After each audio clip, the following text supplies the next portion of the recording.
ठीक है बच्चों, तो ये बातें आपको यहां तक पता है ये सारी।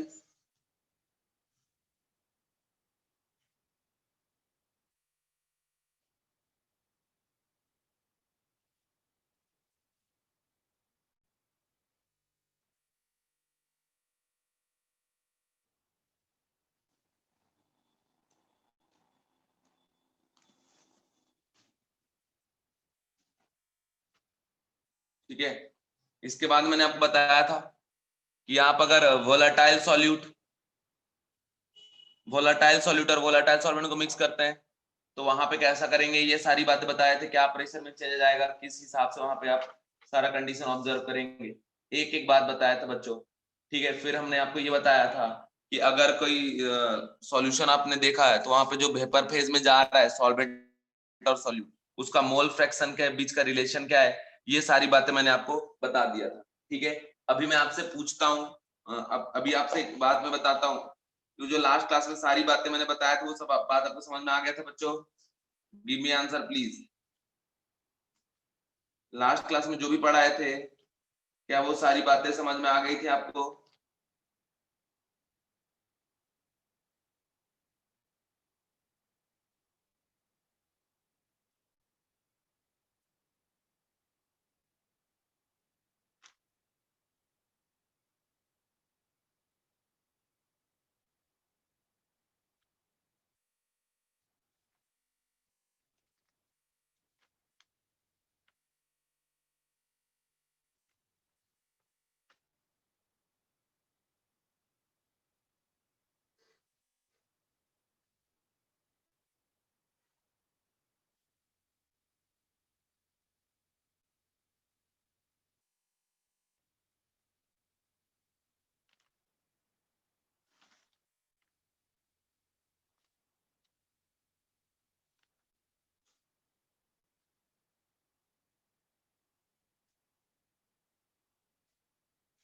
ये देखो, इस मॉड्यूल में आप बताते जाओ कौन कौन से टॉपिक में आपको दिक्कत है। ठीक है, आज लास्ट क्लास है इसका, सॉल्यूशन कॉलिगेटिव प्रॉपर्टीज। तो जो जिस पॉइंट में आप लोगों को दिक्कत है ना, वो मेनली मैं डिस्कस कर दूंगा, अदरवाइज बहुत टाइम लगेगा इसको फिनिश करने में, है ना।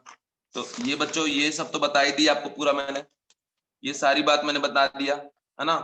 रिलेशन वगैरह तो आपको आ ही गया, कोई दिक्कत इसमें तो है नहीं। इसके बाद है अपना नॉर्मलिटी, ये भी बता दी हमने आपको। वेपर प्रेशर क्या होता है मैंने बता दिया आपको। ठीक है, इसके बाद बच्चों इधर ये ग्राफिकल रिप्रेजेंटेशन वगैरह। ठीक है, रॉल्ड्स लॉ क्या है ये बता दिया आपको मैंने। ये सब यहाँ से रीड कर लीजिएगा अच्छे से, स्टेट बोर्ड से भी रीड कर लीजिएगा। ठीक है, और उसके बाद बच्चों relation between mole fraction and total pressure, ये बता ही दी हमने आपको, सारा बात बता दी। बच्चों बताओ कौन से टॉपिक में आपको दिक्कत है, कौन से टॉपिक में आपको दिक्कत है? वन टॉप फैक्टर आई के कैलकुलेशन करने आता है बच्चों आप लोगों को, आई कैसे निकालते हैं? वन टॉप फैक्टर आई बहुत इंपॉर्टेंट टॉपिक है JW NEET point of view से, उससे रिलेटेड बहुत सारा क्वेश्चन आता है। ठीक है, क्योंकि आप देखिए आई का यूज क्या होता है, जो हम लोग पढ़ते हैं ना कॉलिगेटिव प्रॉपर्टीज। कॉलिगेटिव प्रॉपर्टी जो है वो टोटल आपका 4 टाइप का कॉलिगेटिव प्रॉपर्टीज है। और सीधा बात क्लियर क्लियर है कि कोई भी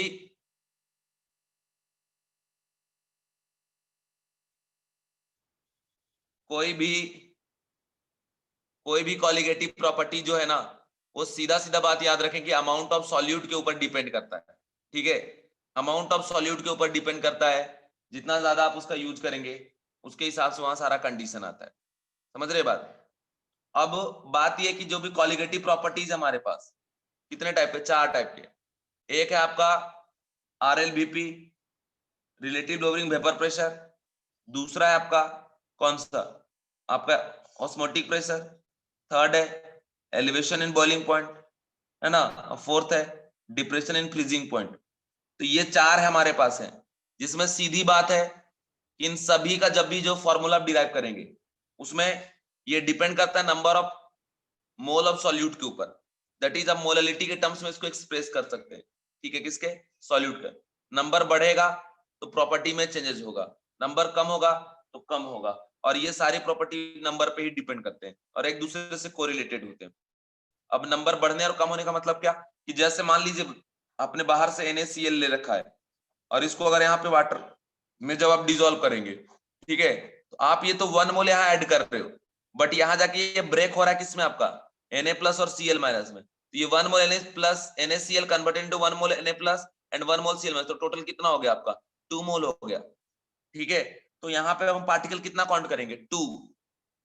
ठीक है, तो डिसोसिएशन के बाद नंबर ऑफ पार्टिकल इंक्रीज होता है बच्चों, और एसोसिएशन के बाद नंबर ऑफ पार्टिकल डिक्रीज होता है। जैसे मान लीजिए आपने इधर से बाहर से आपने ऐड किया 2A और अंदर जाके सॉल्यूशन बन गया ये A2, तो आपने 2 मोल मान लो ऐड किया तो बन गया ये कितना 1 मोल, तो नंबर ऑफ पार्टिकल क्या हो रहा है डिक्रीज हो रहा है। तो ये कितना फाइनली सॉल्यूशन में कितना पार्टिकल प्रेजेंट है सॉल्यूट का, इसको बताने के लिए हम लोग यूज करते हैं किसका का। और आई हम लोग दो तरीके से निकालते हैं, एक एसोसिएशन के लिए और दूसरा डिसोसिएशन के लिए माय डियर स्टूडेंट। तो ये मैं दोनों भी आपको जरा बता दूंगा और कंडीशन को आप जरा ध्यान रखिएगा, और प्रॉब्लम अगर आप ध्यान रखेंगे फिर आपको कोई दिक्कत नहीं जाएगा। ठीक है, एक बच्चे का ये डिमांड है कि सर ग्राफ जरा बता दो, तो मैं ग्राफ अभी आपको बताता हूँ। कौन से ग्राफ बताऊं बाबू, एक बार बस ये बता दो कौन से ग्राफ को मैं बताऊं, कौन सा ग्राफ आपको बताऊं मैं, कौन सा ग्राफ बताऊं कशिश, कौन सा ग्राफ बताऊं बोलो।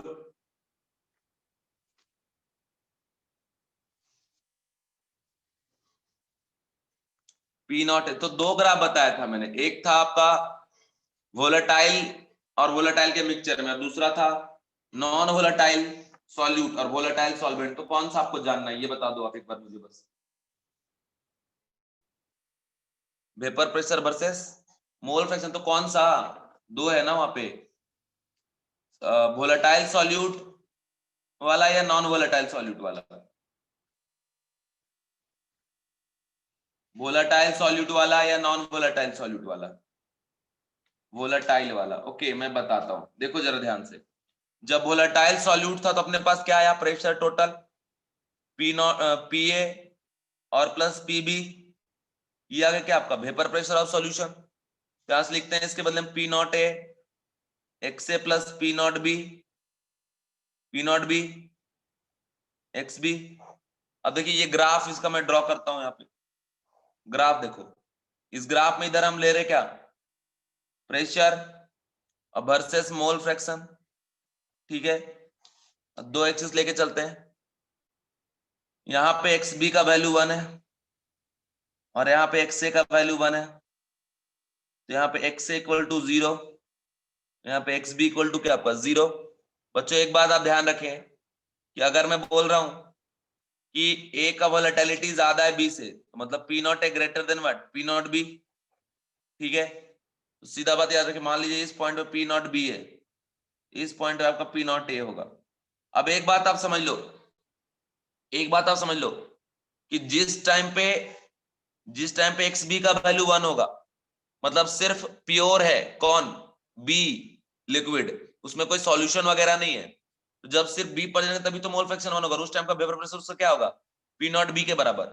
लेकिन जैसे जैसे पी नॉट मतलब मोल फ्रैक्शन ऑफ बी कम होता जाएगा, उसका प्रेशर भी क्या होता जाएगा उसकी वजह से कम। तो ये उसका ग्राफ है इस तरीके से कि जब एक्स ए का वैल्यू 1 तो एक्स बी 0, एक्स बी 0 मतलब vapour pressure due to B क्या हो गया आपका 0, ये ग्राफ हो गया। ये हो गया आपका पीबी का graph, P not B into X B. ठीक है, दूसरा ग्राफ इधर जा रहा है इस तरीके से, ये ग्राफ है, ये ग्राफ है बाबू पी ए का, P not A into X A. जब एक्स ए का वैल्यू 1 के बराबर, तो जो प्रेशर है वो किसके बराबर हो जाएगा पी नॉट ए के बराबर। ठीक है, और ये जो ग्राफ आप देख रहे हो इन दोनों को जो हम मैच करा दे रहे, तो यहां से ये जो ग्राफ हो गया pressure of solution P not A X A plus P not B X B.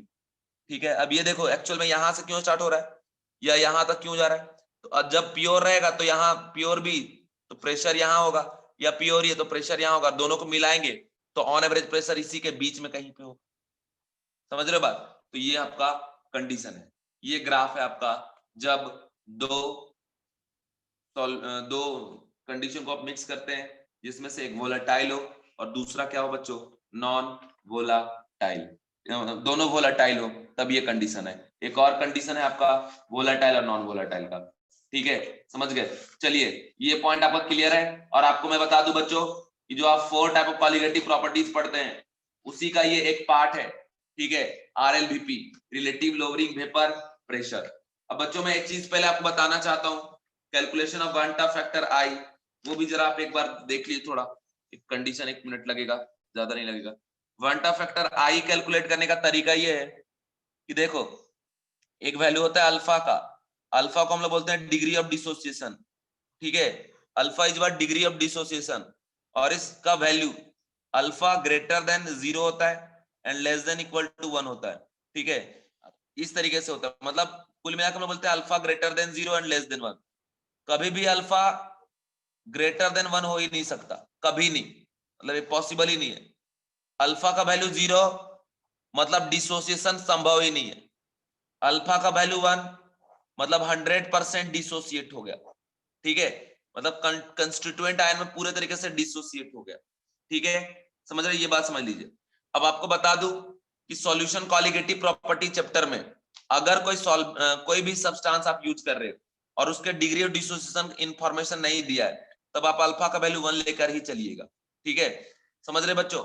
अब एक बात मैं आपको बता दूं, ये जो क्वांटा फैक्टर आई है, ठीक है, क्वांटा फैक्टर आई का बहुत ज्यादा यूज है बच्चों, हर एक टाइप के कंडीशन में, हर एक टाइप के सिचुएशन में, ठीक है। इसी के हिसाब से मेरे को एक एक चीज आपको समझना होगा, जानना होगा, एक एक बात आप समझेंगे और जानेंगे, ठीक है। जैसे अगर मैं बात करूं क्वांटा फैक्टर आई का, तो क्वांटा फैक्टर आई में अल्फा इन्वॉल्व होता है, और हम लोग वहां पे आई का 2 तरीके से यूज करते हैं। एक आई जो हम लोग यूज करते हैं बच्चों, वो करते हैं विथ रिस्पेक्ट टू एसोसिएशन, और दूसरा विथ रिस्पेक्ट टू डिसोसिएशन। अब ये डिसोसिएशन और एसोसिएशन क्या है, तो जब आप सब्सटेंस को सॉल्यूशन में मतलब या सॉल्वेंट में ऐड कर रहे हैं और वहां पे उसके पार्टिकल इंक्रीज हो जा रहे हैं, मतलब वो टूट जा रहा है जाकर, इसको हम लोग बोलेंगे डिसोसिएशन। और बाहर से जितना डाल रहे उतना नहीं रह के और कम हो जा रहा है, उसको हम लोग क्या बोलेंगे बच्चों, एसोसिएशन, ठीक है, समझ रहे बात। तो ये आपका कंडीशन है, इस कंडीशन को आप ध्यान रखना, और जो भी चीजें हैं इसके हिसाब से प्रॉब्लम को आप सॉल्व करते जाना, ओके। तो अब बात ये है कि सर ये आई का जो वैल्यू है, ये जो आई का वैल्यू है, ये आई का वैल्यू निकालते कैसे हैं, है ना, आई का वैल्यू ये निकालते कैसे हैं? तो मैं आपको बताता हूं कि आप क्वांटा फैक्टर आई कैसे निकालोगे, ओके माय डियर स्टूडेंट। तो आप ये जरा यहां देखना, सबसे पहले मैं आपको बता दूं कि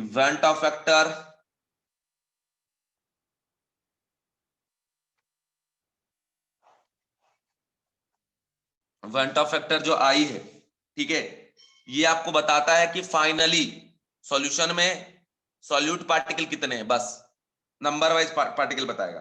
this factor take in account number of particle after association और डिसोसिएशन, ठीक है, समझ गए। एसोसिएशन हो रहा है या डिसोसिएशन, इसका जानकारी आपको प्रॉब्लम देगा, ये बात ध्यान रखना। अब आई कैसे निकालते हैं, तो सीधा याद रखिएगा कि number of particle particle particle after dissociation और एसोसिएशन, ठीक है, divide by number of particle before dissociation oblique association, ये चीज आप याद रखिए, ठीक है। तो ये कंडीशन, तो number of particle after dissociation association और बिफोर, इन दोनों का जो रेशियो को हम लोग क्या बोलते हैं बच्चों, क्वांटा फैक्टर आई। अब देखिए इसमें केस 1 हम आपको बता रहे हैं, केस वन क्या है कि मान लो एक सब्सटेंस हमने लिया, सपोज NaCl, और आपको पता होगा वी स्ट्रॉन्ग इलेक्ट्रोलाइट है ये, आप पढ़े होंगे आयनिक इक्विलिब्रियम में इलेक्ट्रोलाइट 2 टाइप का, एक स्ट्रॉन्ग इलेक्ट्रोलाइट, दूसरा कौन सा आपका वीक इलेक्ट्रोलाइट। स्ट्रॉन्ग इलेक्ट्रोलाइट का अल्फा का वैल्यू क्या होता है 1, वीक इलेक्ट्रोलाइट का अल्फा का वैल्यू क्या होता है वेरी लेस देन इनकंपेरेबल टू क्या आपका 1, ठीक है। यहाँ कुछ भी गिवन नहीं, आप नॉर्मली लेके ही चलेंगे अल्फा का वैल्यू 1, और अगर कुछ गिवन होता तो हम उसके हिसाब से लेके चलते हैं, ठीक है। अब ये NaCl टूटेगा किसमें Na+ और साथ में क्या बच्चों Cl-।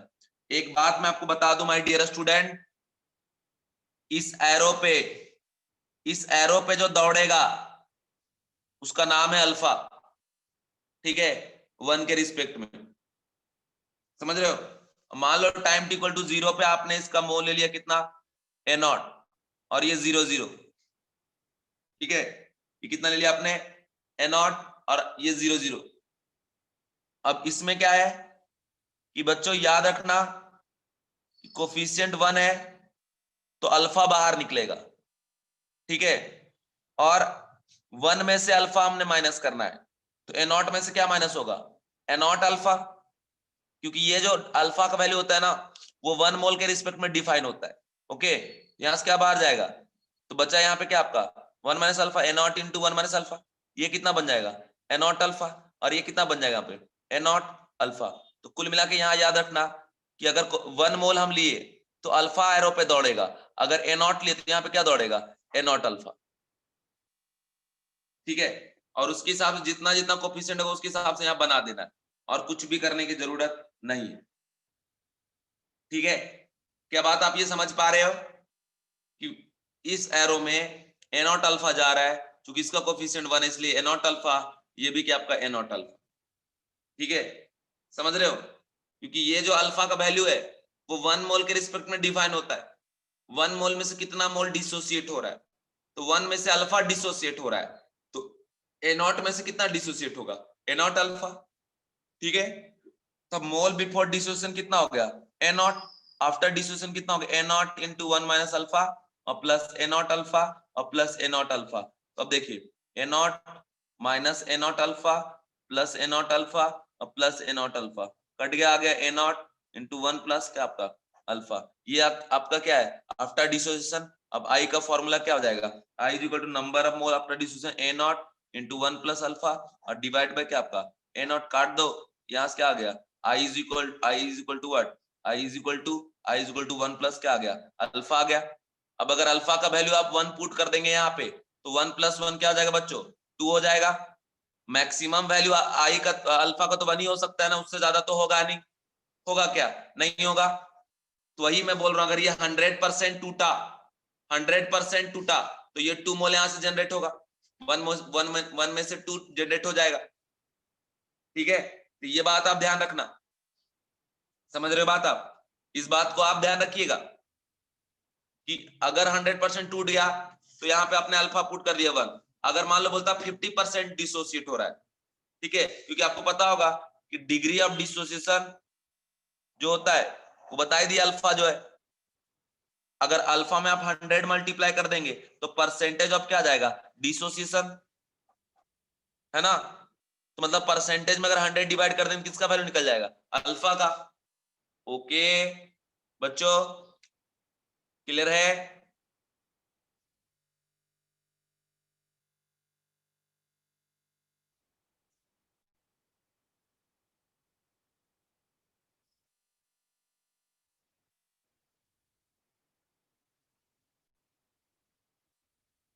अभी आप रिप्लाई नहीं करोगे मैं मीटिंग ओवर कर दूंगा और कल से क्लास बंद कर दूंगा, इतना याद रखना, ठीक है, बता रहा हूँ।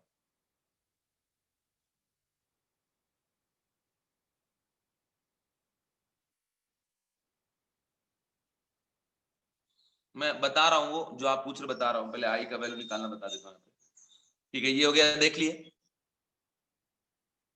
इसके बाद कंडीशन है कि अगर आप इन जनरल यहाँ पे बात करें, इन जनरल जैसे मान लो अगर हम बात करते हैं किसके लिए बच्चों MgCl2 के लिए, ये जब टूटेगा किसमें टूटेगा Mg plus 2 twice of Cl minus. ठीक है, मान लो ये नॉट ये 0 0 ए नॉट इंटू 1 माइनस अल्फा, ये क्या आपका ए नॉट अल्फा और ये 2 ए नॉट अल्फा। ठीक है, ये हो गया। अगर हम बात करें इनिशियल में कितना है ए नॉट और आफ्टर डिसोसिएशन कितना है A nought into A nought minus A nought alpha और प्लस 2 ए नॉट और ए नॉट अल्फा क्या हो गया 3 ए नॉट अल्फा, क्योंकि समझ लो एरो में जा रहा है ए नॉट अल्फा और एरो से आउटपुट जो बाहर निकलेगा तो ये ए नॉट अल्फा कोफिशिएंट से मल्टीप्लाई होकर बाहर निकलेगा। अगर 1 है इसलिए ए नॉट अल्फा, यहाँ 2 है इसलिए 2 ए नॉट अल्फा, 3 होता तो 3 ए नॉट अल्फा, 4 होता है तो 4 ए नॉट अल्फा। ये चीज याद रखिएगा। ये हो गया आपका A nought plus 2 A nought alpha, A nought common ले लेंगे 1 प्लस 2 अल्फा, ये हो गया आपका mole number of particle after dissociation. अब आई कितना हो जाएगा A nought into 1 plus 2 alpha divide by A nought, cut गया, आ गया 1 प्लस 2 अल्फा। तो देखिए यहाँ से अल्फा का वैल्यू अगर आप 1 पुट कर देंगे तो 1 प्लस 2 कितना हो जाएगा 3। तो वैसे भी देखिए यहाँ से ये 1 जनरेट होगा और ये 2, तो 2 और 1 कितने आयन हो जाएंगे 3 आयन हो जाएंगे बच्चों। इसी तरीके से आगे कंडीशन क्या है, कंडीशन ये है इन जनरल बताता हूँ, मान लो ax और by आपने ले लिया सॉल्व, ये टूट रहा है तो क्या टूटेगा x a to the power y plus, है ना, एंड b माइनस x, और कितने times y times a not आपने लिया ये 0 0 टाइम इक्वल टू 0 पे, टाइम इक्वल टू t पे a not into 1 minus alpha, मतलब यहाँ कौन दौड़ेगा a नॉट अल्फा। अब यहाँ जो कोफिशिएंट होगा उसी से मल्टीप्लाई का आउटपुट निकलेगा, x है x into a not alpha, और ये y into a not alpha. देखो माय डियर स्टूडेंट, यहाँ जो टोटल आया, टोटल नंबर ऑफ पार्टिकल अगर निकाले तो कितना आ जाएगा, ये आ जाएगा आपका a not into 1 minus alpha plus x a not alpha plus y a not alpha. ठीक है, यहां से हो जाएगा a not minus a not alpha, ठीक है, और यहां से हो जाएगा प्लस ये a नॉट अल्फा, कॉमन अगर यहां से निकाल ले ये क्या हो गया आपका x प्लस वाई। ठीक है, उसके बाद है a not plus a not alpha common निकाल ले, x plus Y minus of क्या आपका 1, ये यहां से आ गया। ठीक है, यहां से आ गया आपका। इसके बाद अगर कंडीशन को मैं आगे बढ़ाता हूं तो आप देखते जाइए क्या हो रहा है। इसके बाद हो जाएगा यहां से a नॉट कॉमन निकाल लो, 1 plus alpha alpha into X plus Y minus 1, ये आ रहा है। ठीक है, तो ये चीज यहां से आ रहा है। अब अगर हम i का वैल्यू निकालें तो particle after dissociation a not 1 plus alpha into X plus Y minus 1 और divide by a not, cut गया, i इज इक्वल टू आ गया 1 plus alpha into X plus Y minus 1। ठीक है, ये चीज। अब एक बात मैं बता दूं, ये एक्स प्लस वाई क्या है, यहां से देखिए x क्या है, x number of ion of x a plus, and y क्या है नंबर ऑफ आयन ऑफ क्या आपका b x माइनस। तो total number of ion cation है जो भी सबको मिला के अगर नंबर निकाल क्या हो गया x प्लस वाई, जिसको हमने n मान लो एज्यूम कर लिया, तो यहाँ पे हम क्या पुट कर दिए x plus Y is equal to n, तो यहां से हो जाएगा 1 प्लस अल्फा इंटू n, है ना, माइनस 1। ठीक है, तो ये हो गया i का वैल्यू, मतलब कुल मिलाकर ऐसे याद रखिएगा i is equal to 1 plus n minus 1 into alpha. ठीक है, सीधा आप n का वैल्यू पुट करते जाना और आंसर निकालते जाना।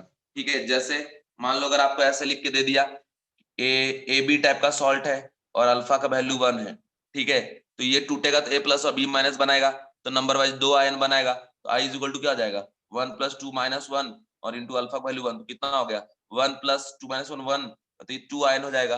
अगर ए बी 2 टाइप का मान लो है तो यहाँ पे i की वैल्यू क्या जाएगा, तो 2 और 1 3 आयन जनरेट होगा, तो 1 प्लस 3 माइनस 1 इंटू क्या आपका 1, तो 1 प्लस 2 क्या हो जाएगा ये 3 हो जाएगा। इसी तरीके से आप निकाल लेना, तो ये डिसोसिएशन के लिए हो गया। एक तो ये फॉर्मूला हो गया बच्चों आई के लिए, और दूसरा अगर अल्फा निकालने में क्या करेंगे i minus 1 divide by n minus 1, है ना, i minus divide by n minus 1 is equal to what alpha. तो यहाँ से आप डिग्री ऑफ डिसोसिएशन भी निकाल सकते हैं अगर वेंट ऑफ फैक्टर आई दिया हुआ है तो। ठीक है बच्चों, ये क्लियर हो गया, यहाँ तक किसी को दिक्कत है कैलकुलेट कर लोगे, बोलो जल्दी कैलकुलेट कर लेंगे बच्चों, गिव मी आंसर प्लीज, सारे बच्चे रिप्लाई करिए प्लीज।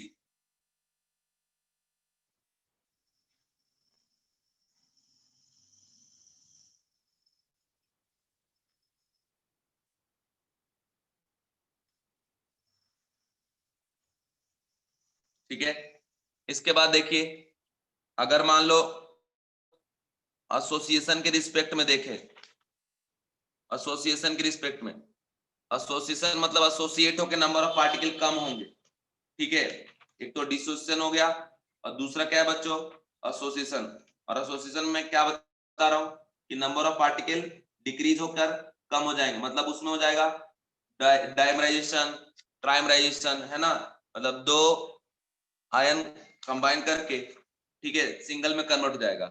इसमें क्या हो जाएगा कि number of particle decreases in case of what association,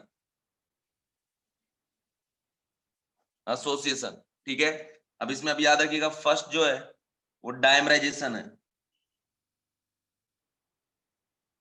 dimerisation, इसमें 2 पार्टिकल कन्वर्टेड इनटू 1 पार्टिकल, और इसमें भी अल्फा होता है। अब अल्फा क्या होता है, ये जो कंबाइन करने की टेंडेंसी है उसी को हम अल्फा बोलेंगे, और हम देखेंगे कि कितना परसेंट कंबाइन किया। ठीक है, 100% अगर कंबाइन कर गया मतलब 2p पूरा का पूरा कन्वर्ट हो गया p में, ऐसा p2 में। ठीक है, समझ रहे हो, इस तरीके से p2 में, तो हम इसको कहेंगे कि भैया इसका अल्फा वैल्यू क्या है 1, और अगर कुछ पार्ट कन्वर्ट हुआ है p2 में तो अल्फा वैल्यू क्या होगा लेस देन 1। तो अल्फा वैल्यू प्रॉब्लम में तो दिया रहेगा। अब जैसे नॉर्मली मान लीजिए कि यहाँ पे अगर पूछेगा n का वैल्यू क्या है, जैसे वहां हम देखते थे कि टूटने के बाद कितना बन रहा है, यहाँ हम देखेंगे कि कितने कंबाइन कर रहे, ठीक है, कितने कंबाइन कर रहे, तो n का वैल्यू हम यहाँ लेके चलेंगे मान लो 2। अगर 3p कंबाइन करके p3 कन्वर्ट, तो n का वैल्यू क्या लेके चलेंगे 3। अगर 4p कंबाइन करके p4 बन रहा है तो n का वैल्यू क्या लेके चलेंगे 4। ठीक है, ये बात याद रखिए। अब जैसे देखो मान लो कि 2a है, कंबाइन करके a2 में कन्वर्ट हो रहा है। अब मान लो ये a लिए थे, ये 0, तो यहाँ कोफिशिएंट क्या है उससे कोई लेना देना नहीं है, सीधा a0 इंटू 1 माइनस अल्फा, 1 में से अल्फा कंबाइन हुआ। ठीक है, तो मान लो कि कोफिशिएंट 2 है, कोफिशिएंट 2 है, तब a0 माइनस अल्फा इससे रिएक्ट करके बाहर जा रहा है ना, तो कोफिशिएंट 1 पे कितना बनेगा a0 अल्फा बाय क्या आपका 2, जितना यहां से रिएक्ट किया उसका आधा ही तो बनेगा, क्योंकि ये कोफिशिएंट ही तो बताता है रेशियो। अब आई का वैल्यू लगा दो, a0 alpha plus a0 alpha by 2 और डिवाइड बाय a0 सब कट गया, यहां से आ गया 1 माइनस 1 प्लस अल्फा बाय 2। ठीक है, इस तरीके से निकलेंगे। अब इन जनरल अगर मैं आपको यहाँ बता दूं बच्चों, इन जनरल डायरेक्ट अगर बता दूं मैं, ठीक है, तो याद रखना इन जनरल ही मैं आपको बताने जा रहा हूं। इन जनरल ये है कि जब n टाइम से कंबाइन करके an में जाएंगे, इसका a0 ये 0, a0 में से 1 माइनस अल्फा, तो चूंकि बच्चों कोफिशिएंट n है तब यहां बाहर जा रहा है क्या आपका a0 अल्फा, n पे a0 अल्फा, तो 1 पे कितना a0 अल्फा बाय n, तो यहाँ कितना बनेगा a0 अल्फा बाय n बनेगा। ओके, अब i का वैल्यू निकालते हैं, a0 alpha plus a0 alpha by n और divide bye a0 cancel out, 1 minus alpha और प्लस अल्फा बाय n। ठीक है, समझ रहे हो। अब यहां से मान लो हमने अल्फा कॉमन ले लिया, सपोज अल्फा कॉमन ले लिया, तो 1 बाय n माइनस क्या आपका 1। ठीक है, ये चीज आ गया। अब आई का वैल्यू मतलब आई इज इक्वल टू क्या हो जाएगा 1 plus alpha into 1 by n minus, ये चीज आप याद रखना। ठीक है, और ये n क्या है, कितने आपस में कंबाइन कर रहे हैं, और अल्फा का वैल्यू प्रॉब्लम में दिया रहेगा, कुछ नहीं दिया तो 1 पुट करके निकाल लीजिएगा। ठीक है, समझ गए बच्चों। तो यहां से आई का वैल्यू इस तरीके से कैलकुलेट कर लीजिएगा, और मान लो अल्फा निकालना तो क्या निकालेंगे i minus 1 divide by 1 by n minus 1। ठीक है, इस तरीके से यहाँ पे अल्फा भी कैलकुलेट कर लीजिएगा। ओके, तो ये सारी बातें मैंने आपको बता दिया है, कोई टेंशन कोई दिक्कत आपको नहीं होना चाहिए। ठीक है, समझ गए क्या, समझ गए, ये कंडीशन है। अब उसके बाद बता दूं ऐसा सिचुएशन जिसमें ना तो एसोसिएशन हो और ना ही डिसोसिएशन हो, ना इधर एसोसिएशन नॉट डिसोसिएशन। ठीक है, तो उसमें हम लोग क्या बोलते हैं कि आई इज इक्वल टू क्या होगा 1। ठीक है, जिसमें ना तो डिसोसिएशन हो रहा है ना एसोसिएशन हो रहा है, मतलब डाल दिए अगर सॉल्यूशन में तो जितना है उतना ही अगर रहा तो उससे कोई फर्क नहीं पड़ेगा। उसके बाद आई का एक और फॉर्मूला होता है कि i is equal to abnormal colligative properties divide by normal colligative properties. ठीक है, i is equal to abnormal colligative properties divide by normal colligative properties my dear student. Okay, इसको याद रखना। अब इसमें आई इज इक्वल टू में आप abnormal colligative properties है ना और नॉर्मल है, इसमें कंडीशन ये होता है बच्चों कि colligative properties inversely proportional to molar mass of solute होता है। याद रखना कि inversely proportional to molar mass of solute.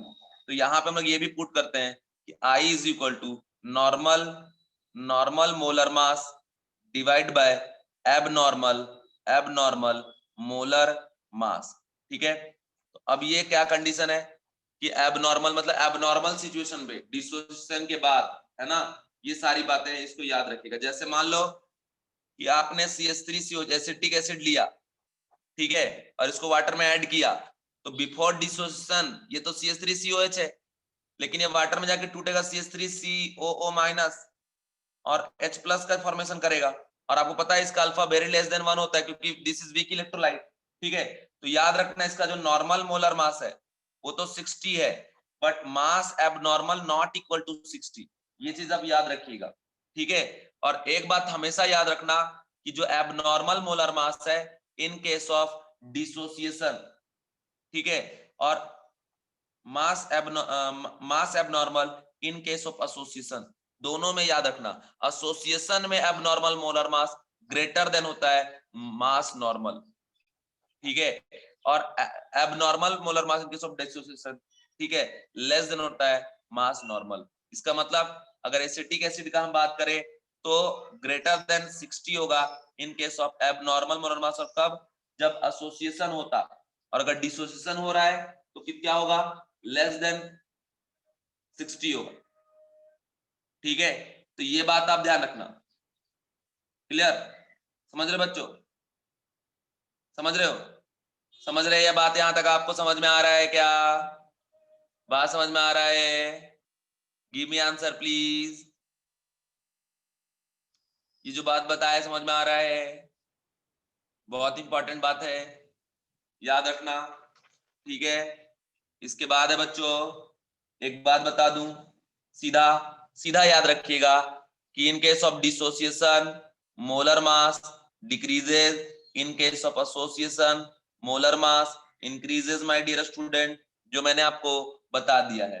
ठीक है, जैसे मान लो अगर KCl का बात करें, इसका जो नॉर्मल मोलर मास है एम नॉर्मल वो 74.5 होता है, कैसा 35.5 और इसका 39, तो 74.5 आ जाएगा, बट इसका एम एबनॉर्मल जो है ना, वो लेस देन होगा 74.5, क्योंकि यहाँ पे ये पानी में जाकर टूटेगा के प्लस में, और क्या आपका Cl माइनस, ये क्या हो गया, डिसोसिएशन हो रहा है। ओके माय डियर स्टूडेंट, तो याद रखना एक रेंज होता है abnormal molar mass less than 74.5 but greater than equal to 74.5 divide by i, ये चीज इसी के बीच में एग्जिस्ट करेगा। ठीक है, समझ गए, तो इस तरीके से हम लोग कैलकुलेट कर लेंगे, हमेशा याद रखिएगा। ठीक, अब जैसे KCl है, KCl में n का वैल्यू क्या होता है, 2 होता है, क्योंकि टूट के तो K प्लस और Cl माइनस, तो नंबर ऑफ आयन जनरेट करेगा 2, और इसका जो I है ना, ठीक है, इसका I वो ग्रेटर देन 1 होगा, लेस देन इक्वल टू 2 होगा। अगर अल्फा का वैल्यू आप 1 लेंगे तो I का वैल्यू 2 होगा, अगर अल्फा का वैल्यू लेस देन 1 लेंगे तो I का जो वैल्यू लेस देन 2 होगा, ग्रेटर देन 1 होगा। ये चीज आपको ये सब सारी बातें याद रखना पड़ेगा।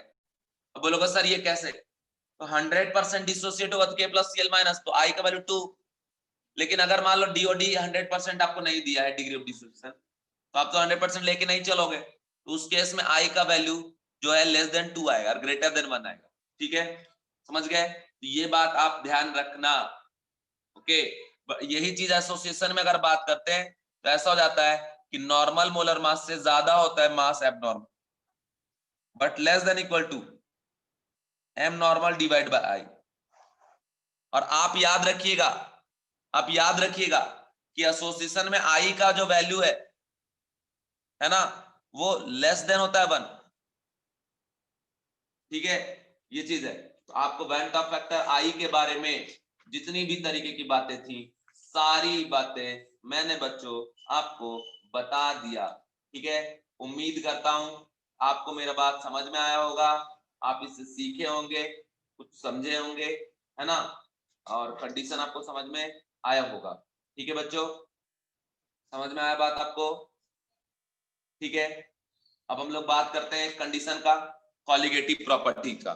ठीक है, यहां तक बात सबको समझ में आ गया, सारे बच्चे रिप्लाई कर दीजिए एक बार, यहां तक बात सबको समझ में आ गया बच्चों।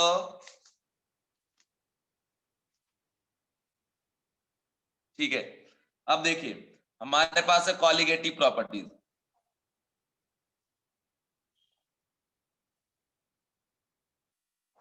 कॉलिगेटिव प्रॉपर्टीज, ठीक है, तो आखिर मीनिंग क्या है